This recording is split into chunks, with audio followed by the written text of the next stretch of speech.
স্মৃতিস্তম্ভে আমরা পুষ্পমাল্য অর্পণ করব। আপনারা 7টার আগে অর্থাৎ 6:30টায় আমাদের কৈলাসহস্ত পার্টি অফিসে সকলে উপস্থিত হবেন এবং আমরা ওখান থেকে দলবদ্ধ হয়ে এখানে এসে পুষ্পমাল্য অর্পণ করব। কালকে যেহেতু সকালে কর্মসূচি, এখানে যারা উপস্থিত হয়েছেন এবং যারা হতে পারেননি, আপনাদের সবার প্রতি আমার আহ্বান থাকবে, আপনারা এখান থেকে যে একটু ওয়ার্ক করবেন, করে কাল সকাল 6:30টার ভিতরে পার্টি অফিসে উপস্থিত হবেন। প্রিয় ভাইরা আমার, নেতৃবৃন্দ অনেক গুরুত্বপূর্ণ বক্তব্য দিয়েছে। আপনারা জানেন আজকে কি উদ্দেশ্যে আমরা একত্রিত হয়েছি।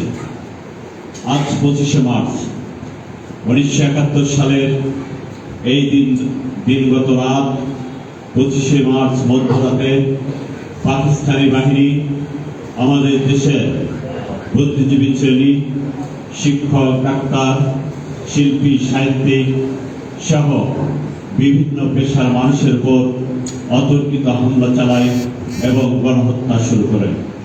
তারই পরিপ্রেক্ষিতে এই রাতকে আমরা কালো রাত হিসেবে আমাদের ইতিহাসে আখ্যায়িত করা হয়েছে। আগামীকাল এই রাতের হত্যাযজ্ঞের পরেই 26শে মার্চ আমাদের নেতা, বাংলাদেশের সাবেক মেজর, বিএনপির প্রতিষ্ঠাতা, সাবেক সফল রাষ্ট্রপতি শহীদ প্রেসিডেন্ট জিয়াউর রহমান বাংলাদেশের স্বাধীনতার ঘোষণা করেন। তিনি কালুরঘাট বেতার কেন্দ্র থেকে বাংলাদেশের স্বাধীনতার ঘোষণা করার পর এদেশের মানুষ, এদেশের বিভিন্ন পেশায়, বিশেষ করে সেনাবাহিনীর বাঙালি অফিসার, পুলিশ, বিডিআর এবং আনসার বিডিবি সহ সেদিনকে বাঙালি অফিসাররা বাংলাদেশের স্বাধীনতা যুদ্ধে ঝাঁপিয়ে পড়ে। প্রিয় উপস্থিতি ভাইরা আমার, কিন্তু এই স্বাধীনতার ঘোষণা দেওয়ার কথা ছিল বাংলাদেশের রাজনৈতিক দলের নেতারা। শেখ মুজিবুর রহমান উনি বাংলাদেশের তৎকালীন বাংলাদেশের রাজনৈতিক দলের নেতা হিসেবে তিনি এদেশের মানুষকে ঐক্যবদ্ধ করেছিলেন। কিন্তু যে সময় পাকিস্তানি বাহিনী আমাদের দেশের মানুষের উপর নির্বিচারে গুলি চালানো শুরু করলো, তিনি তখন পাকিস্তানি সেনাদের কাছে আত্মসমর্পণ করলেন, বাংলাদেশের স্বাধীনতা ঘোষণা করলেন না। মানুষ যখন নেতৃত্বহারা, নেতৃত্ব শূন্য অবস্থায় ছুটোছুটি করছে, যখন মানুষ পথহারা, দিশাহারা, ঠিক সেই মুহূর্তে তৎকালীন মেজর জিয়াউর রহমান বাংলাদেশের স্বাধীনতার ঘোষণা করেন। প্রিয় বন্ধুরা আমার, বাংলাদেশের বিএনপি নেতাদের রাজনীতি হচ্ছে এদেশের মানুষের কল্যাণের জন্য, বাংলাদেশের স্বাধীনতার সার্বভৌমত্ব রক্ষার জন্য, বাংলাদেশের গণতন্ত্র রক্ষার জন্য। তাই ইতিহাসে যতবার বাংলাদেশের মানুষ বিপর্যয়ের মুখে সম্মুখীন হয়েছেন, ঠিক ততবারই এদেশে বিএনপির নেতৃত্ব বাংলাদেশের মানুষকে পথ দেখিয়েছে।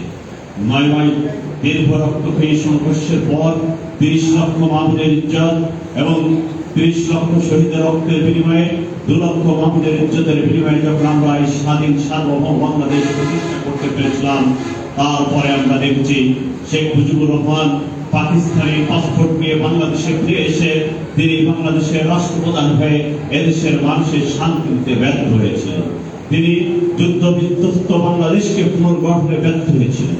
ব্যর্থ হয়ে তিনি বাংলাদেশের রক্ষী বাহিনী তৈরি করে হাজার হাজার বিরোধী দলীয় নেতা কর্মীকে সেদিন হত্যা করেছিলেন। তিনি বাংলাদেশের সমস্ত সংবাদপত্র বন্ধ করে দিয়ে মাত্র 4টি সংবাদপত্র রেখেছিলেন আওয়ামী লীগের গুণকীর্তন করার জন্য। প্রিয় বন্ধু আমার, শেখ মুজিবুর রহমান রাষ্ট্র পরিচালনায় এমন ভাবে ব্যর্থ হয়েছিলেন যে তখন বাংলাদেশে দুর্ভিক্ষ হয়েছিল।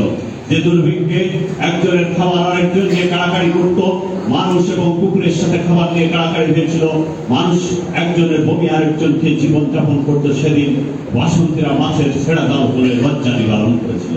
প্রিয় বন্ধু আমার, বাংলাদেশ যখন বিশ্বের মানচিত্রে তলাবিহীন ঝুড়িতে পরিণত হয়েছিল, সারা দেশে বিশ্বের কাছে বাংলাদেশকে তলাবিহীন ঝুড়ির অপবাদে যখন বাংলাদেশ ব্যর্থ রাষ্ট্রে পরিণত হচ্ছিল, ঠিক সেই মুহূর্তে এদেশের সিপাহী জনতার বিপ্লবের মধ্য দিয়ে 7ই নভেম্বর শহীদ প্রেসিডেন্ট তৎকালীন মেজর জিয়াউর রহমানকে, সেনাপ্রধান জিয়াউর রহমানকে সেদিন বাংলাদেশের সেনাবাহিনীর সদস্যরা এবং বাংলাদেশের মানুষ কারাগার থেকে মুক্ত করে বাংলাদেশের দায়িত্ব অর্পণ করেছিলেন। শহীদ প্রেসিডেন্ট জিয়াউর রহমান বাংলাদেশের রাষ্ট্রভার দেওয়ার পরে তিনি তাৎক্ষণিকভাবে এই দেশকে একটি সুশাসন দিতে সফল হয়েছিলেন। তিনি বাংলাদেশে কৃষি বিপ্লব করেছিলেন, তিনি বাংলাদেশে বহুদলীয় গণতন্ত্র চালু করেছিলেন, এমনকি আওয়ামী লীগ, জামাতে ইসলাম তাদেরকে রাজনীতি করার সুযোগ সেই তৎকালীন প্রেসিডেন্ট জিয়াউর রহমান করে দিয়েছিলেন। যখনই বাংলাদেশের দুরবস্থা সৃষ্টি হয়েছে তখনই শহীদ প্রেসিডেন্ট জিয়াউর রহমান, তৎকালীন জিয়াউর রহমান বাংলাদেশের মানুষের পাশে এসে দাঁড়িয়েছে।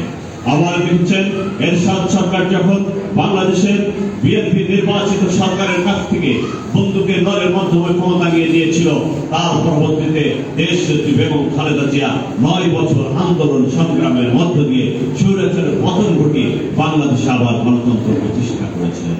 আবার দেখেছেন 17 বছর যখন শেখ হাসিনা এদেশের মানুষের উপর নির্যাতনের নিষ্ক্রিয় রোলার চালাচ্ছিল, ঠিক আমাদের নেতা তারেক রহমান, জিয়া পরিবারের সদস্য তারেক রহমান পরবাসে থেকে তিনি বাংলাদেশে বিএনপিকে সংগঠিত করে বিএনপির নেতৃত্বে একটি আন্দোলনের মধ্য দিয়ে শেখ হাসিনার পতন হয়েছে এবং শেখ হাসিনা বাংলাদেশ থেকে পালিয়ে যেতে বাধ্য হয়েছে।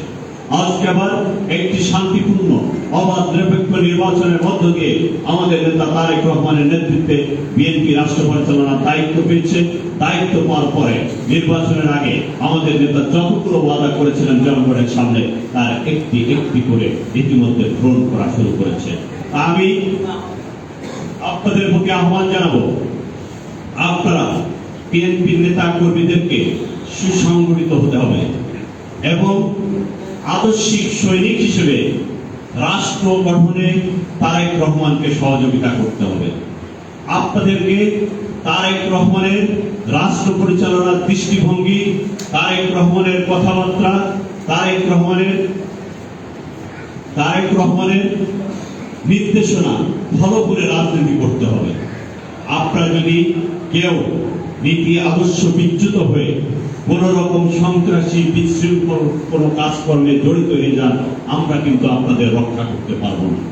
অতএব আপনাদের সকলকে অবশ্যই আদর্শিক কর্মী হিসেবে দলের পক্ষে থাকতে হবে, দেশ পরিচালনায় সহযোগিতা করতে হবে।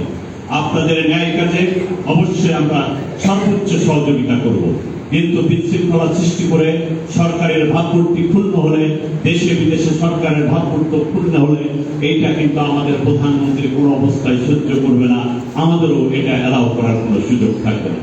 যেহেতু আদানের সময় হয়ে আসছে, আমি সকলকে আগামীকালকের প্রোগ্রামে আপনারা 6:30টার মধ্যে পার্টি অফিসে সকলে উপস্থিত হওয়ার আহ্বান জানিয়ে সকলের সুস্বাস্থ্য দীর্ঘায়ু মঙ্গল কামনা করে স্ব-স্ব এলাকায় আপনারা দলকে সংগঠিত করবেন এই প্রত্যাশা রেখে এখন দোয়া মাহফিল হবে। দোয়া মাহফিলে সকলকে অংশগ্রহণ করার আহ্বান জানিয়ে আমি আমার সংক্ষিপ্ত কথা শেষ করছি। আল্লাহ হাফেজ। বাংলাদেশ জিন্দাবাদ।